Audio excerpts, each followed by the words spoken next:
Om Swastiastu. Perkenalkan, nama saya Kade Agus Warna. Saya dari Prodi D3 Desain Komunikasi Visual. Di sini saya akan menjelaskan tentang teori behaviorisme. Teori behaviorisme adalah sebuah teori pembelajaran yang berfokus pada perilaku yang bisa diamati dan adanya stimuli yang mengontrolnya.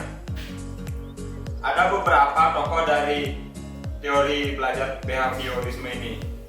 Tokoh-tokoh aliran behavioristik tersebut antaranya adalah Thorndike, Watson, Clark Hull, Edwin Guthrie, dan Skinner.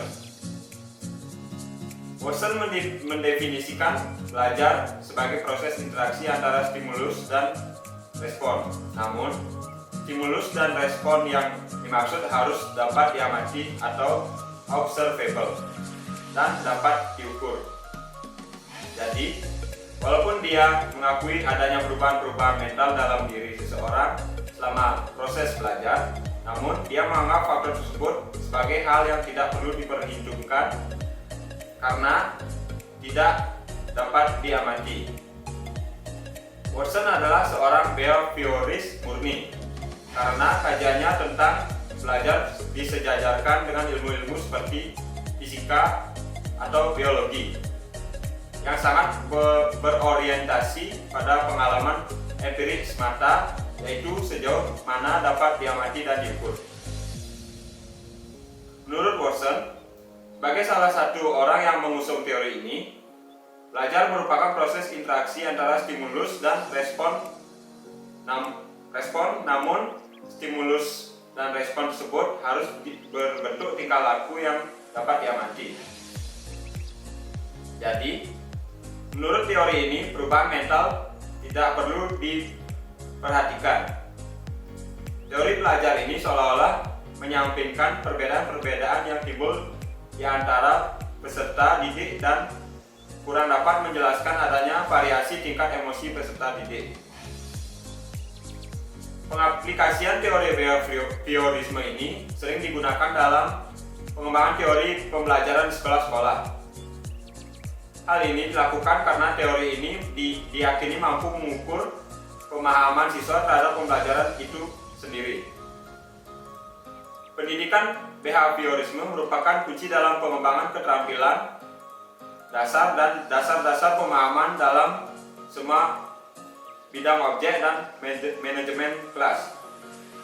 Ada ahli yang menyebutkan bahwa teori belajar behavioristik adalah perubahan perilaku yang dapat diamati, diukur, dan dinilai secara konkret.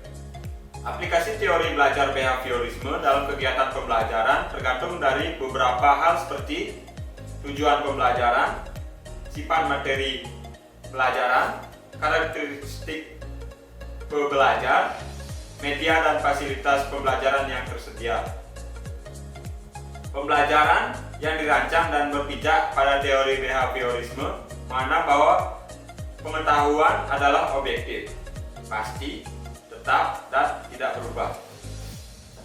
Pengetahuan telah terstruktur dengan rapi sehingga belajar adalah perolehan pengetahuan, sedangkan mengajar adalah memindahkan pengetahuan atau transfer of knowledge ke orang yang belajar atau pembelajar.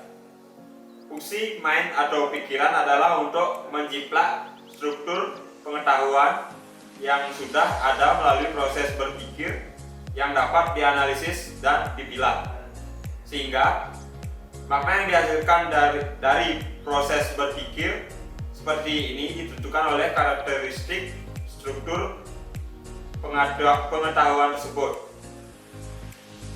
Pelajar diharapkan akan memiliki pemahaman yang sama terhadap pengetahuan yang diajarkan. Artinya, apa yang dipahami oleh pengajar atau guru itulah yang harus dipahami oleh murid. Metode behaviorisme ini sangat cocok untuk perolehan kemampuan yang membutuhkan praktek dan pembiasaan yang mengandung unsur-unsur seperti kecepatan, spontanitas, kelenturan, refleks, daya tahan, dan sebagainya. Contohnya, percakapan bahasa asing, mengetik, menari, menggunakan komputer, berenang, olahraga, dan sebagainya. Teori ini juga cocok diterapkan untuk melatih anak-anak yang masih membutuhkan dominasi peran orang dewasa, suka mengulangi dan harus dibiasakan, suka meniru dan senang dengan bentuk-bentuk penghargaan langsung seperti diberi permen atau pujian. Baik, sekian presentasi dari saya. Jika ada salah kata, mohon dimaafkan.